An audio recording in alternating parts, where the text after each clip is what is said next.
मात्रे नमः। जय गुरुदेव। मित्रों, आज जो हम विषय लेके आए हैं वो 10 जनवरी के लिए है। और ये जो विशेष दिवस के जो प्रयोग आते हैं और जो विशेष बताए जाते हैं, इनको कर ही डालें।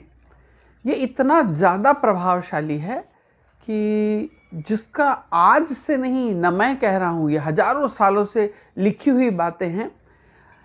दरअसल सनातन धर्मी लोग अपने बच्चों को स्कूल घरों में वेद है और रामायण है, वेदों तक ना जाएं तो भी रामायण है और गीता के पाठ हैं, अच्छी अच्छी कहानियां हैं। आजकल एकल परिवार होने से हमारे घर के बुजुर्ग लोग भी, कई लोग साथ नहीं रह रहे हैं लोगों के। मेट्रोपॉलिटन्स में केवल 2 ही लोग, पिताजी आपके, उनके फादर जो है दिन भर काम करते हैं, थक जाते हैं। माँ बच्चों को संभालते संभालते थक जाती पढ़ाते हुए।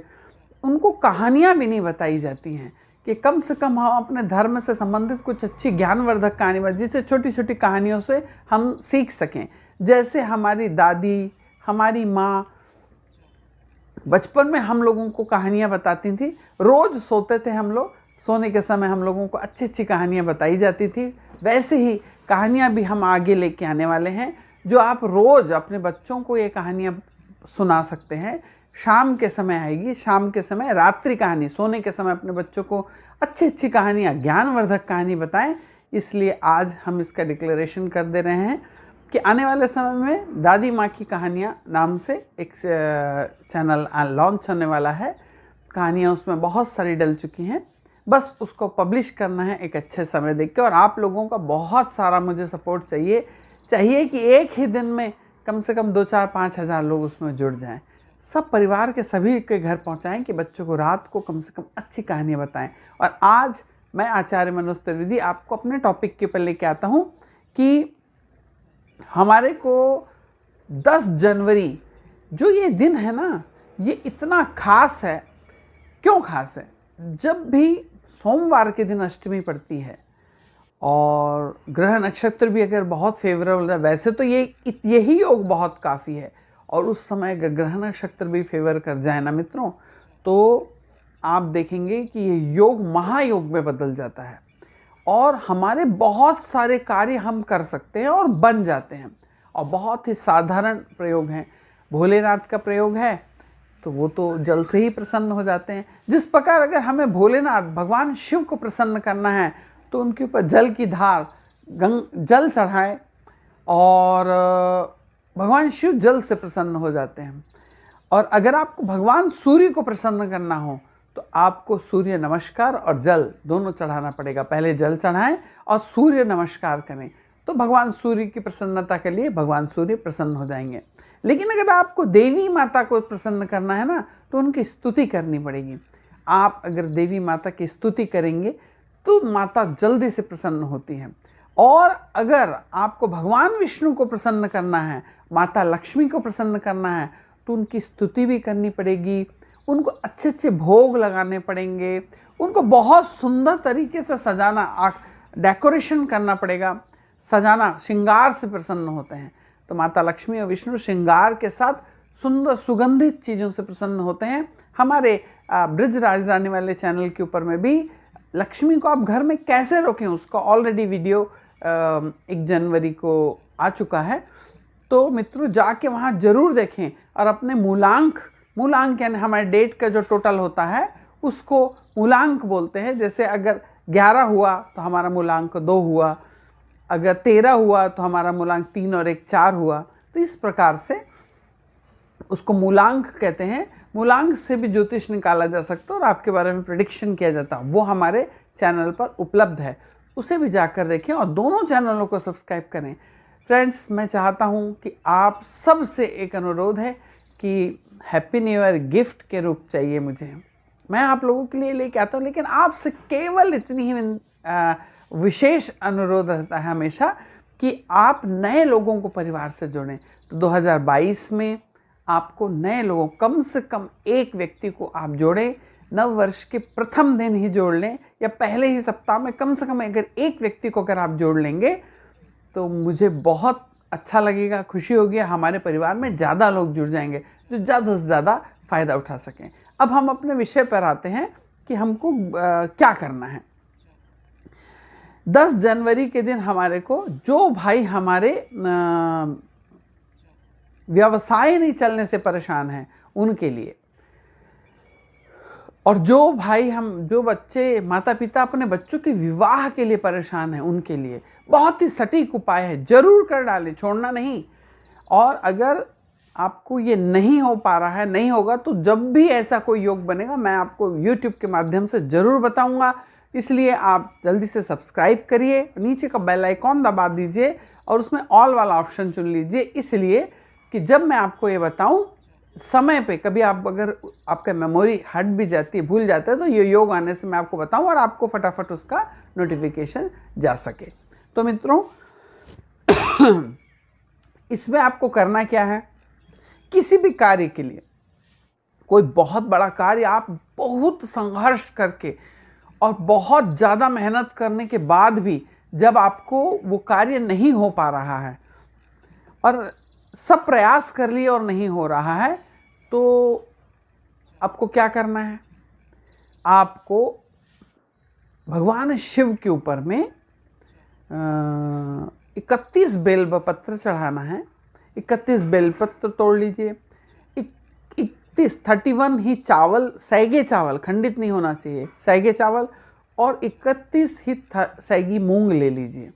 ये तीनों लेके एक दीपक जो है अपने घर में जलाना है। मंदिर में तो आपको जलाना है तो जलाएं, अन्यथा जब आप मंदिर जाएं तो अपने घर में एक दीपक जलाएं और मंदिर जाएं। घर के जो उसका मुख्य द्वार है, मंदिर का जो मुख्य द्वार है, वहाँ पे आप अपनी मनोकामना बोलते हुए कि हे भगवान, मुझे मेरा घर नहीं बन रहा है तो जल्दी से घर बन जाए। अगर आप चाहते हैं कि आपकी बेटी की सर्विस नहीं लगी है तो सर्विस लग जाए, और अगर आप चाहते हैं आपके बेटा या बेटी का विवाह हो जाए, जो भी मनोकामना है आपकी, वो बोल के वो जो चावल 31 चावल के दाने, अक्षत, चावल बोलने से टूटे भी हो सकते, पर अक्षत यानी जो पूरे सैगे हों, उनको आप मुख्य द्वार पे रख दीजिए।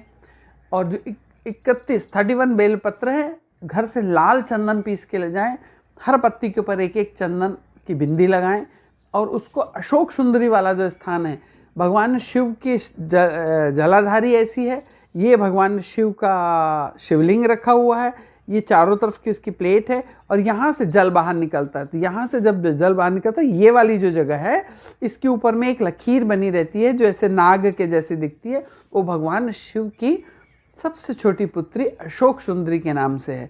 यहाँ पर आप वो अपनी मनोकामना, हर पत्ते के साथ अपनी मनोकामना बोलते हुए यहाँ पे 31 बेलपत्र आपको चढ़ाना है। जैसे ये पत्ती है 3, तो आप इसको, पत्ती को भगवान शिव की तरफ रखेंगे और डंडी को बाहर की ओर 31 बेलपत्र चढ़ाना है।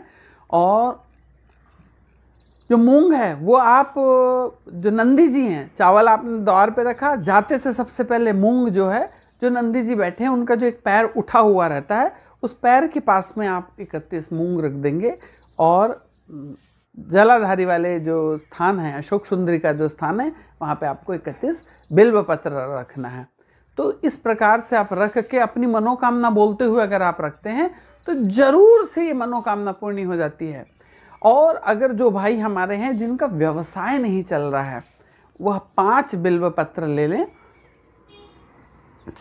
उसमें जो बीच वाली बिल्वपत्र है, इसके ऊपर में लिखें ओम, उसके एक बिल्वपत्र के ऊपर में केसर से लिखना है इसे, और इसके एक बिल्वपत्र के ऊपर में एक बिंदी लगाएं, वहाँ पर गणपति, भगवान गणपति और रिद्धि सिद्धि का ध्यान करें।